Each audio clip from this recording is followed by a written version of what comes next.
Hi and welcome to the basement. Today we're going to check out Apple's first modern laptop, the Titanium PowerBook. Now PCB Way is a great place for you to go if you want quality printed circuit boards. Not only do they do printed circuit boards, but you can also get CNC machining, you can get 3D printing, they prototype all your stuff, you can get it pre-assembled. There is a whole bunch of projects in their library that you can just click and they'll send it to you, you can build and enjoy. So get on over to PCB Way, it's the place to go for your PCBs. Kind sponsor of today's video. So this is the Titanium PowerBook, and it's the first PowerBook that came with a G4 processor, which was much more powerful than the G3 that it superseded. Speaking of the machine that it superseded, that was one of these, which, as you can tell, is just a totally different design language. So this is like a big chunky plastic machine, and this is a very thin and sleek metal machine. So this really set Apple's design direction going forward, and as we know now, all Apple laptops pretty much look like this one or a derivative of. They have the metal chassis and they're slim as they can be, and that just makes this machine look relatively modern when you consider that these machines, there's only 6 months in between them. It was a huge leap forward for Apple in design.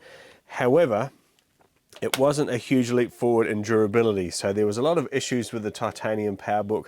They only made it for around 3 years, and they had a lot of issues with hinges breaking, and the titanium would dent and scratch because you can't anodize titanium like you can with the aluminium, which they use later on. So you'd get a lot of scratches and marks on these machines, and this machine is indicative of that.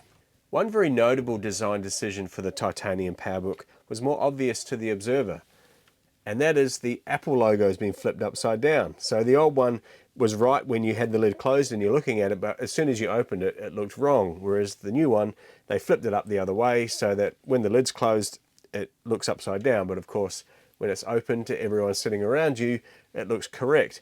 And this made this machine much better for product placement and marketing. So I mentioned before, this was the first Apple laptop with the PowerPC G4 processor in it. Initially, you could get it in 400 and 500 megahertz versions. By the time they finished the model run, it was right up to 1000 megahertz or 1 gigahertz. Now this particular model is a 667 megahertz machine, which is around the middle of the road kind of spec-wise, and it's the first of the machines with the DVI out. So it has the Ethernet upgrade already, and it has DVI out for a second monitor, which makes it quite convenient as well. So this laptop actually made some notable design changes that still stick with us today in Apple products. So it really is the forerunner of the modern Apple laptop, which makes it really still look quite modern even today. The two-tone paint scheme's a little funky, but I quite like it. It makes it look different than just this sort of monotone aluminium models that followed this. Now, if you have a look at the touchpad, you can see that even though there's a separate button, they have joined it together, whereas previously the button was always separate from the touchpad and the touchpad was in its own little enclosure. And here we have the start of making it all one unit, and we know later on that the touchpad became the button completely, but here you can see the start of that happening. You also see on either side the speakers of this machine, and that's still current design language for Apple Pro laptops, having the speakers on each side. And we can see the dark keyboard, which is still a carryover to the modern Pro laptops from Apple. So one thing I'd like to point out on this old titanium machine are the thinness of the bezels. So even later machines such as this one, which superseded this, still couldn't achieve the same thinness of the bezels. And it would be many years until we see Apple approach this again. So with all those neat, novel and modern design decisions, you'd think that this was the perfect laptop. But Apple got quite a few things wrong with this machine. If we have a look on the back, you'll see that there's this little flap. Now, Apple laptops have had this flap since they had been making laptops, and it's always the thing that gets broken and damaged, and it's kind of always in your way. But they were sticking with the flap at this point. Of course, the model that superseded this then went to the side I/O that we know and love from every modern laptop today. But here we're still plugging things in the back of the machine. So let's have a look at the back of the machine. So starting from this side, we have our barrel plug for the power. No MagSafe just yet. Moving along, we have our Firewire 400 port. Then we have an Ethernet port. We get two USBs, and then we have a vent for the fan. What's quite neat is when this hatch is closed, it still vents, and the vent on the hatch is also the handle for the hatch. So that's quite a neat little design. Then we have our DVI port. We have S-Video out as well on this machine, so it made it perfect for the boardroom or, you know, business situations where you needed to connect to a projector or a TV. Then we have our audio in, and we have a modem in this machine as well.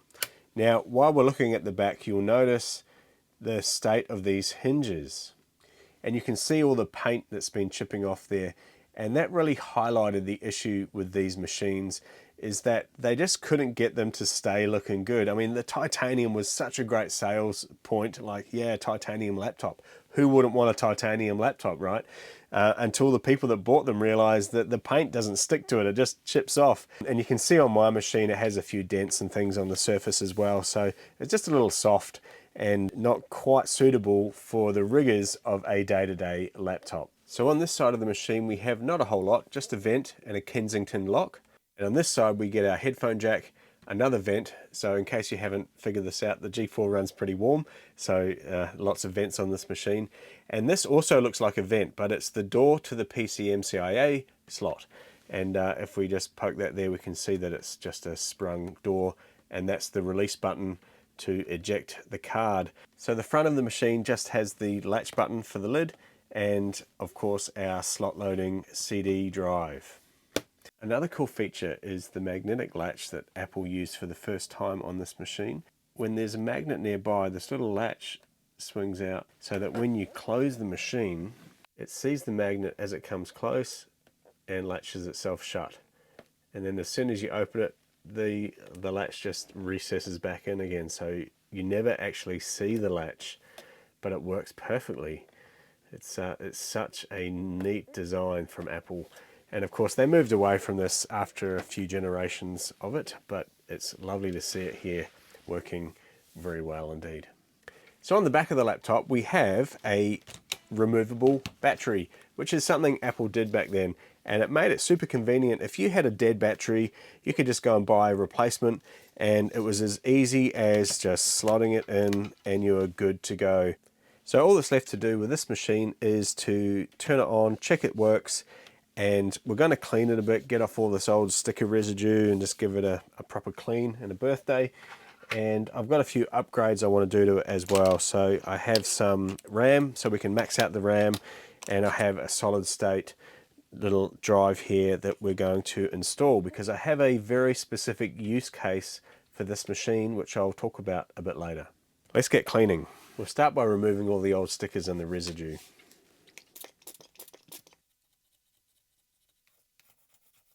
That's great, better already.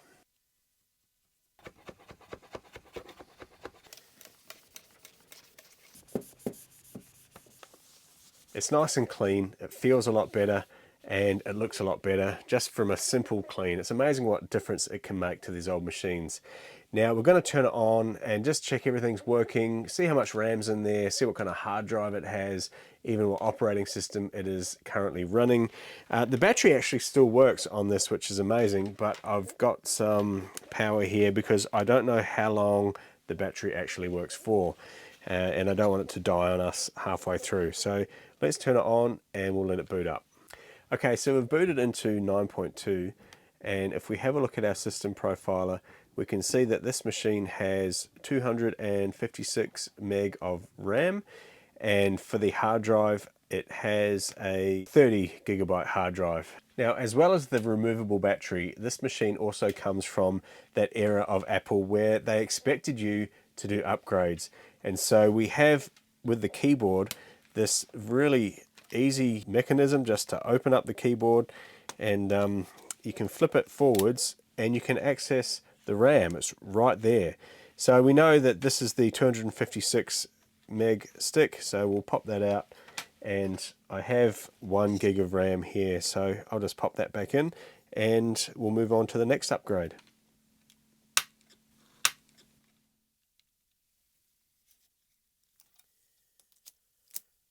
Too easy.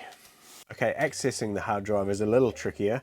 We have to undo these T8 Torx screws and remove the battery, and then the bottom casing slides forward and then off. Let's do that now.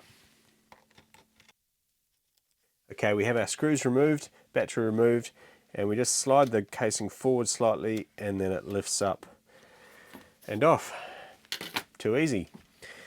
So looking inside, we've got the IBM hard drive, 30 gig hard drive, we've got the optical drive, and we also have a empty space here for a airport card. Now, this is in the early days of Wi-Fi and wireless networking, and you could upgrade these machines when you bought them with Wi-Fi, or purchase an airport card later on down the track and put it in yourself, which is what we're going to do. The Wi-Fi standard on these is pretty old-fashioned. It doesn't use any of the modern security protocols, but I have actually set up an older Wi-Fi network here in the basement. So once we get it back together, we'll see if we can connect to that. Right, let's get this card installed. So hiding under here is the antenna connection. That plugs into the back of the airport card. And all we need to do is slide the card into its slot, just like that, and we'll plug the antenna in just like that, and then the whole lot sits down into the chassis just like that. And that's how you add Wi-Fi to these older computers. Pretty easy. Right, let's do the hard drive.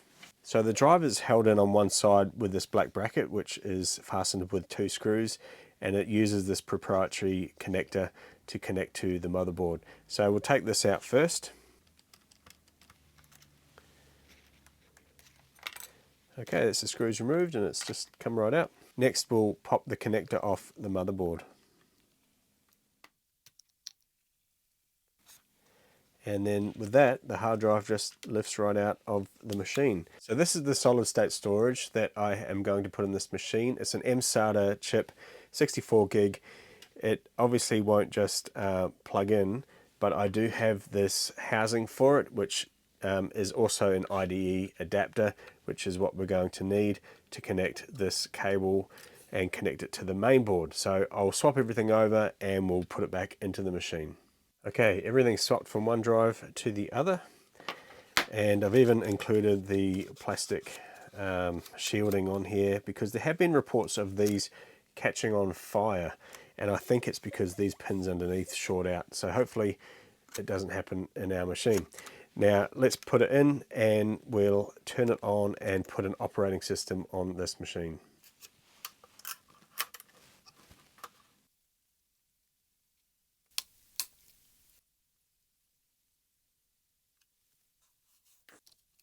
It's all back together. The operating system is installed on that solid state hard drive we put in. The 1 gig of RAM is showing up and the Wi-Fi is even working. We are running OS X server on here, which is a slightly strange choice for a laptop. Here in the basement, I've got a lot of old Macs, and the issue I constantly find myself running into is how to get data on and off these old Macs. Now, one thing that Macintosh have always had is networking. The issue is talking from a System 6 machine right up to my current iMac. So I do a lot of my editing and pretty much run this channel off a 2017 iMac, and I want to be able to use that machine to download files and different applications and programs for the older Macs, and try and get it onto the older Mac is the issue. That's where this machine's going to come in handy. By running OS Server 10.2, I can talk to it with my modern iMac, and I can talk to this as early as a System 6 machine as well. So the idea is I can drag and drop a file from my modern machine onto the server and then access it from any of the Macs in the basement. Whether it works or not, that remains to be seen, but that's the theory, and this is the first piece in the puzzle to making that happen. So that is the Titanium PowerBook G4. This one's not quite ready to retire. With those upgrades and the purpose I have in mind for it, it still has a few more useful years of life left. You've been in the basement. Have a great day.